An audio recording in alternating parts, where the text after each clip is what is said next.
Hapa duniani bwana, ukiwa maskini watu wanaweza wakakufanya kile ambacho wanakitaka, na ukiwa hauna maamuzi thabiti watu wanaweza wakakupangia nini cha kufanya wakati gani, saa gani. Yani wanaweza kafikia hatua mpaka wanakuambia muda wako wa kulala unatakiwa kuwa muda gani. Hiki ndicho ambacho kinatokea pale nchini Ukraine, ambapo rais wa Marekani bwana Donald Trump kwa hivi sasa naona ameamua kuigeuza Ukraine vile anavyotaka.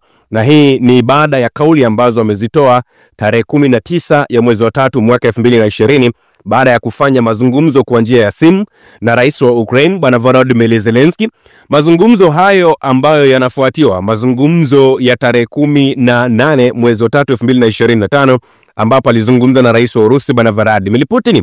Sasa rais Donald Trump wakati akifanya mazungumzo hayo, bwana Donald Trump amesema yalikuwa ni moja kati ya mazungumzo mazuri sana na rais wa Ukraine bwana Volodymyr Zelensky, akifichua kuwa mazungumzo hayo yalihusu kwa kiasi kikubwa mazungumzo yake ya muda wa saa 2 na dakika 50 na rais wa Urusi bwana Vladimir Putin. Anasema kiasi kikubwa cha mazungumzo kilikuwa kinahusu simu niliyopiga jana na rais wa Urusi ili kulinganisha maombi na mahitaji ya rais wa Ukraine. Tupo kwenye mkondo sahihi, Trump aliandika katika ukurasa wake wa Truth Social. Rais wa Marekani alisema atawaomba waziri wa mambo ya nje wa Marekani Marco Rubio na mshauri wa usalama wa taifa Mark Waltz kutoa maelezo sahihi kuhusu hoja zilizojadiliwa, huku ripoti rasmi ya mazungumzo hayo ikitarajiwa kuchapishwa hivi karibuni. Mazungumzo kati ya Trump na Putin yalihusu kwa kiasi kikubwa mzozo wa Ukraine na njia za kutatua mzozo huo. Wakati mazungumzo hayo, Trump alipendekeza Moscow pamoja na Kiev zisitishe mashambulizi dhidi ya miundombinu ya nishati kwa siku 30, ambapo Putin aliunga mkono pendekezo hilo na mara moja akaagiza jeshi lake kusitisha mashambulizi hayo, kwa mujibu wa wizara ya ulinzi ya pale Urusi. Sasa ifahamike, siku ya Jumanne Zelensky alitangaza hadharani kuunga mkono wazo hilo na kulikubali rasmi wakati wa mazungumzo yake ya simu na bwana Donald Trump, kwa mujibu wa ripoti ambazo zimetolewa. Hata hivyo, mapema siku hiyo kiongozi wa Ukraine aliendelea kuonesha wasiwasi wake juu ya utekelezaji wa mpango huo. Akasema iwapo Urusi itasitisha mashambulizi dhidi ya maeneo yetu, basi nasi tutasitisha mashambulizi dhidi ya maeneo ya Urusi. Lakini ahadi za Putin peke yake hazitoshi. Lazima kuwe na usimamizi. Msimamizi mkuu wa makubaliano haya ni lazima awe Marekani. Hii ni kauli ambayo ilizungumzwa na rais wa Ukraine bwana Volodymyr Zelensky katika mkutano wa pamoja na rais wa Finland bwana Alexander Stubb. Kwa hiyo bwana Volodymyr Zelensky na yeye alisema kwamba mtu wa mwisho kabisa ambaye wanamtazama pale ni Marekani. Kwa hiyo kile ambacho nilikiongea jana kwenye ile makala yangu, nafikiri na nyie sasa mmeanza kuelewa kwamba Marekani anaona mtu wa mwisho kabisa kwenye huu mgogoro ni Marekani na sio yeye Ukraine, kama ambavyo bwana Volodymyr Zelensky amezungumza. Sasa kwenye kauli au chapisho ambalo liliandikwa na rais wa Ukraine bwana Volodymyr Zelensky baada ya kuzungumza na bwana Donald Trump kwa njia ya simu, aliandika hivi: nimefanya mazungumzo chanya yenye maudhui muhimu na ya wazi na rais wa Marekani Donald Trump. Nimemshukuru kwa mwanzo mzuri na wenye tija wa wazi kati ya timu za Ukraine na Marekani kule Jeddah mnamo Machi 11. Mkutano huu wa timu hizo umechangia kwa kiasi kikubwa kusonga mbele kuelekea kumaliza vita. Tulikubaliana kuwa Ukraine na Marekani zinapaswa kuendelea kushirikiana ili kufanikisha kumalizika kwa vita vya Ukraine pamoja na Urusi na kupatikana kwa amani ya kudumu. Tunaamini kwamba kwa kushirikiana na Marekani chini ya uongozi wa Trump, amani ya kudumu inaweza kupatikana mwaka huu. Rais Trump amenishirikisha mazungumzo yake na Putin pamoja na masuala muhimu yaliyojadiliwa. Moja ya hatua za awali kuelekea kumaliza vita kabisa inaweza kuwa ni kusitisha mashambulizi dhidi ya miundombinu ya nishati na miundombinu mingine ya kiraia. Nimeunga mkono hatua hii na Ukraine imethibitisha kwamba tuko tayari kulitekeleza.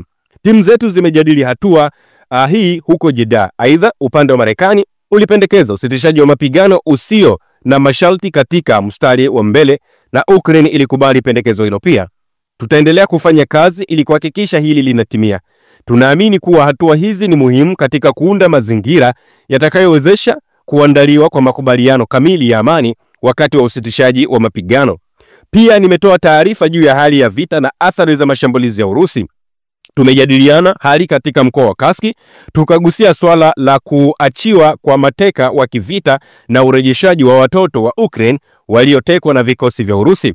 Vile tumezungumza kuhusu hali ya ulinzi wa anga wa Ukraine na uwezekano wa kuimarishwa kwake ili kulinda maisha ya watu wetu. Tumeelewana na tumeelekeza timu zetu kushughulikia masuala ya kiufundi yanayohusiana na utekelezaji na upanuzi wa usitishaji mapigano wa sehemu fulani. Timu za Ukraine na Marekani zipo tayari kukutana nchini Saudi Arabia katika siku zijazo ili kuendelea kutatua hatua za kuelekea amani. Tulimeelekeza washauri wetu na wawakilishi wetu kufanya kazi hii kwa haraka iwezekanavyo. Tumekiri kuwa kazi nzuri ambayo inafanya na washauri wetu pamoja na wawakilishi wetu Rubio, Waz pamoja na Kellogg, Jelmak, Sibiha, Umerov pamoja na Palisa. Katika mikutano ijayo timu hizi zinaweza kukubaliana juu ya vipengele vyote muhimu vya kusonga mbele kuelekea amani ya kudumu na dhamana za usalama. Nimemshukuru Rais Trump na watu wa Marekani kwa msaada wao. Nimesisitiza kuwa wa Ukraine wanataka amani na ndio maana Ukraine imekubali pendekezo la usitishaji mapigano usio na masharti. Nimeelezea umuhimu wa dhana ya Rais Trump ya amani kupitia nguvu.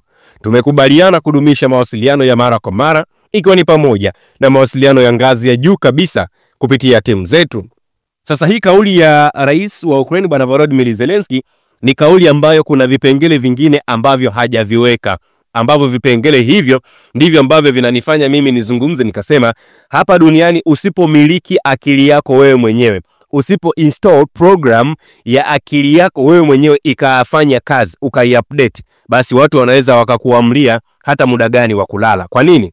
Kwenye mazungumzo ambayo yamefanywa kati ya Rais Trump pamoja na Rais wa Ukraine Bwana Volodymyr Zelensky ni kwamba Zelensky hajatuambia matakwa ya Donald Trump. Trump ametaka Marekani imiliki miundombinu ya nishati ya pale Ukraine. Hiki Bwana Volodymyr Zelensky hajatuambia. Rais wa Marekani Donald Trump amependekeza kwamba Marekani inatakiwa kuchukua usimamizi wa mitambo ya umeme ya Ukraine, akisema hii ndio itakuwa njia bora zaidi ya kulinda miundombinu hiyo kwa mujibu wa taarifa ambayo imetolewa na ikulu ya Marekani.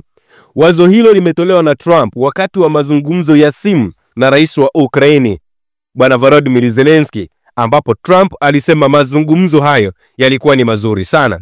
Kando ya mazungumzo mengine, Rais Trump alijadili hali ya nishati na mitambo ya umeme, mitambo ya nyuklia ya Ukraine, akisema kwamba Marekani inaweza kusaidia kwa kiasi kikubwa katika uendeshaji wa mitambo hiyo kwa kutumia utaalamu wake katika sekta ya umeme pamoja na huduma za matumizi.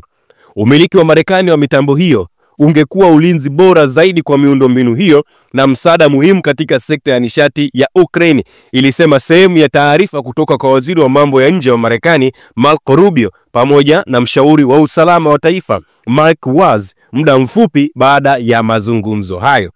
Mazungumzo hayo yalifanyika siku moja baada ya rais wa Marekani kuzungumza na mwenzake wa Urusi Bwana Vladimir Putin, ambapo walikubaliana waweze kusitisha mapigano hasa kwenye maeneo ya miundombinu ya nishati, ambapo pamoja na mambo mengine viongozi hao wawili walikubaliana.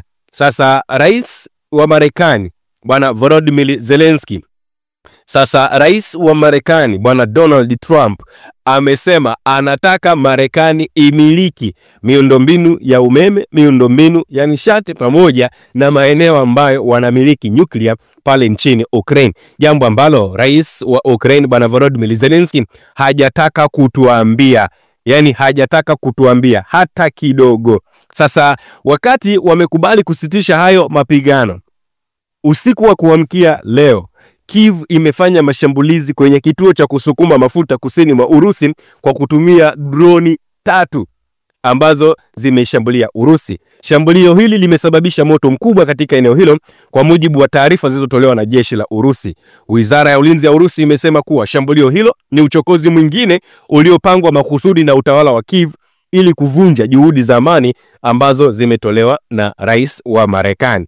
Kwa hiyo wakati Marekani wao wanaendelea kuhangaika huko kumaliza huo mgogoro, Ukraine kupitia kwa washirika wake wengine, hapa tunawataja kama Uingereza, Ufaransa, Ujerumani, wanaiambia Ukraine, nyie endeleeni kufanya mashambulizi ili wao wenyewe pia washirikishwe katika eneo hilo la kufanya makubaliano kati ya Ukraine pamoja na hiyo Urusi. Kwa hiyo hiki ndicho ambacho kinaendelea huko, na kauli ambayo imezungumzwa na bwana Donald Trump ya kwamba wanataka kumiliki vile vituo vya nishati pamoja na umeme ni kauli nyingine ambayo Ukraine itawatesa vibaya mno, kwa sababu tayari wamekubali ile 50% ya umiliki wa ile rasilimali adimu pale nchini Ukraine, kwa maana rasilimali madini pamoja na mambo mengine. Sasa wamekuja na kipengele kingine cha kumiliki hizo maeneo zenye nishati, umeme pamoja na maeneo ambayo kumekuwa installed vile vifaa au silaha za nuclear au vinu vya nuclear pale nchini Ukraine. Sijui kama mnanielewa hiyo hoja ambayo najaribu kuwaeleza. Hiki bwana Volodymyr Zelensky hajajaribu kutuambia, kwa sababu anaelewa ni moja kati ya kitu ambacho kitawasumbua sana, na endapo Marekani watakwenda kudhibiti moja kwa moja nuclear, nishati, mambo mengine, basi mjue hapo ndipo mtakapokuwa mmesitisha zile mapigano kati ya Urusi pamoja na Ukraine, kwa sababu Ukraine hawatakuwa na kitu kingine chochote kile ambacho kitawafanya wawe na jeuri au kiburi cha kuendelea kupambana na Urusi, kwa sababu vitu vyote vitakuwa under control ya Marekani. Madini yatakuwa under control ya Marekani, nuclear zitakuwa under control ya Marekani. Kwa hiyo maana yake Ukraine watakuwa wamebaki na yani kama gofu tu, lakini vitu vingine vyote vya msingi vinamilikiwa na mataifa mengine. Usisahau kusubscribe, like na kubonyeza alama ya kengele. Asante.